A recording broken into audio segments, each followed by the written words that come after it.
Hey guys, what's up and welcome back to another video of Siblings Journey। और जो लोग नए देख रहे हैं, welcome to our channel। This is Parag and my sister Kia is helping me with the camera। So please subscribe our channel and click that bell icon to get further notifications of our videos every time we upload a new video। तो आज का जो video का topic है दोस्तों, तो वो शायद आपको पता चल ही गया होगा डिस्क्रिप्शन देख के, ये वेलोर सीएमसी के बारे में है। तो हम लोगों ने बहुत पहले एक वीडियो बनाया था वेलोर सीएमसी के बारे में कि वहाँ पे जाके मेरा जो एंडोस्कोपी का प्रोसीजर हुआ था, तो वो होल प्रोसीजर का जो एक्सपीरियंस था मेरा, और वो विदाउट एनी सीडेशन हुआ था। तो वहाँ पे काफ़ी सारी इन्फॉर्मेशन मैंने कवर किए हैं। तो आप अगर वो वीडियो देखना चाहते हैं तो शायद आपके स्क्रीन में एक आई बटन आ रहा होगा, पॉपअप हुआ होगा, वहाँ पे आप क्लिक करके देख सकते हैं। वहाँ से आपको काफ़ी बहुत कुछ इन्फॉर्मेशन मिल सकता है। तो आज का वीडियो का जो टॉपिक है वो है things you must know before visiting Vellore CMC. दोस्तों, इस वीडियो में मैं आज बहुत इंपॉर्टेंट कुछ चीज़ें जो है वो डिस्कस करने वाला हूँ।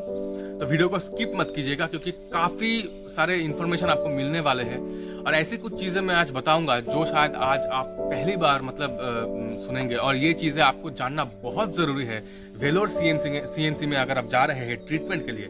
तो these things are very important for you to know. दोस्तों, जो पहला चीज़ है जो आपको ध्यान में रखना है वो है वहाँ पे जाने से पहले आपको डॉक्टर्स का अपॉइंटमेंट लेके जाना। ये बहुत ज़रूरी है क्योंकि नहीं तो अगर आप अपॉइंटमेंट नहीं लेके जाते हो वहाँ पे, तो आपको शायद 5 से 7 दिन तक वहाँ पे वेट करना पड़ सकता है appointment, before you get your first appointment. और ये हमारे साथ में हुआ था, हमें 5 दिन बाद अपॉइंटमेंट मिला था वहाँ पे।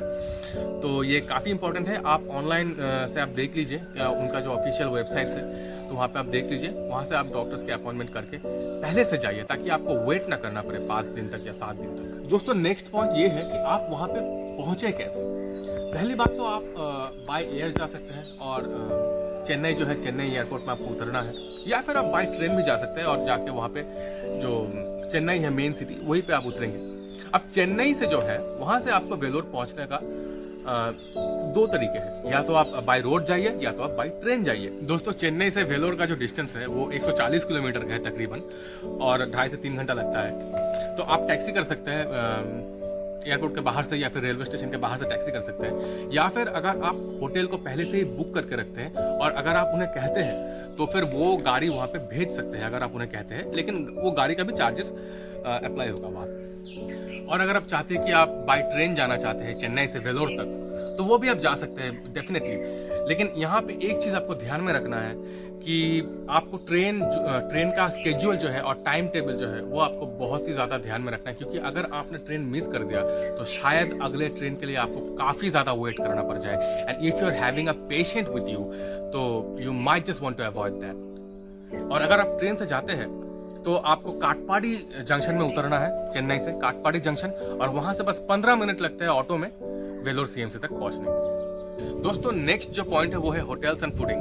तो होटल्स के लिए मैं बस इतना ही कहूँगा कि होटल्स का कोई इशू नहीं है कि आप होटल्स पहले से भी बुक करके यहाँ से जा सकते हैं, या फिर वहाँ पे जाके भी आप बुक कर सकते हैं होटल। तो होटल वहाँ पे बहुत सारे होटल्स अवेलेबल है और डिफरेंट प्राइस रेंज के होटल्स अवेलेबल है, तो आपको वहाँ पे होटल्स को लेकर कोई इशू नहीं फेस करना होगा। और दोस्तों, फूडिंग के लिए वहाँ पे बहुत सारे रेस्टोरेंट्स अवेलेबल है। अगर आपको बंगाली खाना है, अगर आपको पंजाबी खाना है, या फिर आपको शायद मरवाड़ी खाना है या वेज खाना है, वहाँ पे सब तरह के रेस्टोरेंट्स जो है वो अवेलेबल है। और एक और बहुत इंपॉर्टेंट चीज़ जो है, वहाँ पे ज़्यादातर होटल्स में जहाँ पे आप ठहरने वाले हैं, वहाँ पे कुकिंग का फैसिलिटीज़ जो है वो अवेलेबल है। वहाँ पे आप गैस, स्टोव और बर्तन, ये सब कुछ आप रेंट पे ले सकते हैं। आप मार्केट में जाकर बहुत कुछ खरीद सकते हैं। आप वेजिटेबल्स खरीद सकते हैं, आप अंडे खरीद सकते हैं, आप चिकन, मटन, फिश ये सब खरीद सकते हैं, और फिर होटल्स में आके आप खुद कुकिंग करके आप खा सकते हैं। And that brings me to the next point. ये जो आपको कुकिंग का जो फैसिलिटीज़ जो अवेलेबल इस तरीके से है, ये क्यों है?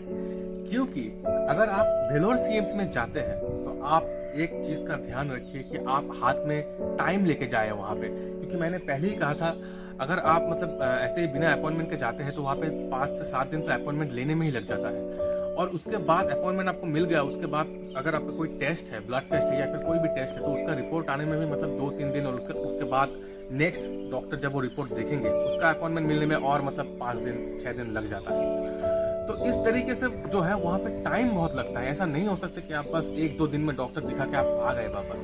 तो इसीलिए वहाँ पे जो लोग जाते हैं ट्रीटमेंट पर्पस के लिए, उन्हें बहुत दिन तक वहाँ पे ठहरना होता है। हम लोग 22 दिन तक वहाँ पे ठहरे हुए थे। दोस्तों, जो नेक्स्ट पॉइंट के बारे में मैं बताने जा रहा हूँ आपको, मुझे नहीं पता इस बारे में किसी ने डिस्कस किया होगा कि नहीं कभी, लेकिन ये पॉइंट है कॉकरोचेस के बारे में। जी हाँ, वहाँ पे जाके हम लोगों ने ये फेस किया। ज़्यादातर होटल्स में जहाँ पे हम लोग मतलब गए होटल्स देखने के लिए, वहाँ पे कॉकरोचेस का बहुत प्रॉब्लम था। और एक दो कॉकरोच होता तो भी मतलब ठीक था, लेकिन मतलब वो लोग it's like living with them, कॉकरोचों के साथ में रहना, ऐसा सीन था। तो ये एक प्रॉब्लम है, सारे होटल्स में नहीं है लेकिन ज़्यादातर होटल्स में ये प्रॉब्लम है। कॉकरोचेस वहाँ पे बहुत ज़्यादा ये मतलब प्रॉब्लम करते हैं। तो आप ज़रा देख लीजिएगा कि आप जो होटल में आप ठहरने वाले हैं तो उसमें ये प्रॉब्लम ना हो, ये आप देख लीजिएगा। जैसा कि मैंने पहले ही डिस्कस किया कि वहाँ पे जाके अपॉइंटमेंट मिलने में ही 6-7 दिन लग जाता है। लेकिन अगर इस बीच आपको कुछ हो जाए, मतलब सर्दी हो जाए, जुकाम हो जाए, बुखार आ जाए, तो आप क्या करेंगे? तो वहाँ पे ये जो चीज़ है कि वहाँ पे प्राइवेट जो डॉक्टर्स हैं, मतलब वेलोर सीएमसी के बाहर आजू बाजू में वहाँ पे प्राइवेट डॉक्टर्स ज़्यादा कुछ मतलब है नहीं। तो अगर आपको कुछ ऐसा हो जाए तो आपको या फिर इमरजेंसी में एडमिट होना होगा या फिर आपको वेट करना होगा कि आपका अपॉइंटमेंट का दिन कब आता है। ये एक प्रॉब्लम है, क्योंकि मेरे साथ भी हुआ था, मेरा गले में इन्फेक्शन हो गया था और मेरा काफ़ी इन्फेक्शन होता था उस टाइम पे। इससे मुझे एक्सपीरियंस में एक चीज़ आया कि वहाँ पे डॉक्टर्स मतलब बाहर वेलोर सीएमसी के बाहर डॉक्टर ज़्यादा अवेलेबल नहीं है। अगर आपको कुछ हो जाता है तो आपको या फिर आपको इमरजेंसी में एडमिट होना होगा सीएमसी के, या फिर आपको आपके अपॉइंटमेंट आने तक आपको वेट करना होगा। तो ये बहुत ही इंपॉर्टेंट चीज़ है। दोस्तों, जो आखिरी पॉइंट है वो है चेन्नई से वेलोर से वापस आने का। दोस्तों, मैंने पहले ही कहा था कि वेलोर में जो नियरेस्ट रेलवे स्टेशन है वो है काटपडी जंक्शन। तो आप या फिर काटपडी जंक्शन से डायरेक्ट ट्रेन कर सकते हैं, या फिर आप चेन्नई से ट्रेन कर सकते हैं, या चेन्नई से फ्लाइट कर सकते हैं। तो आपको फिर वेलोर से चेन्नई आने के लिए शायद आपको काटपाडी से ट्रेन से आना होगा, या फिर आपको बाय रोड आना होगा वेलोर से गाड़ी करके चेन्नई। अगर आप काटपाडी से ट्रेन करके आने का डिसीजन लेते हैं और अगर आपके साथ पेशेंट है तो फिर एक प्रॉब्लम आपको फेस करना पड़ सकता है कि वहाँ पे काटपाडी से जो ट्रेन आते हैं मतलब चेन्नई तक जाते हैं, उसमें बहुत क्राउड होता है, बहुत ही क्राउडेड होते हैं वो सब ट्रेन, और बहुत भीड़ होता है वहाँ पे। तो if you are having patience with you then you might just don't want to consider that thing, और आप शायद एक प्राइवेट कार करके आना ज़्यादा पसंद करेंगे। तो ये था आज का वीडियो दोस्तों। और अगर आप भी वेलोर गए हैं और अगर आपको लगता है कि मुझसे कोई पॉइंट छूट गया है तो आप प्लीज़ कमेंट सेक्शन में कमेंट करके मुझे बताइए, और वीडियो को लाइक कीजिए और चैनल को सब्सक्राइब कीजिए। और हाँ, आप सभी को पता है कि हम लोग सब मतलब क्वारंटाइन है बिकॉज ऑफ कोरोना वायरस। तो stay home and stay safe. Bye bye.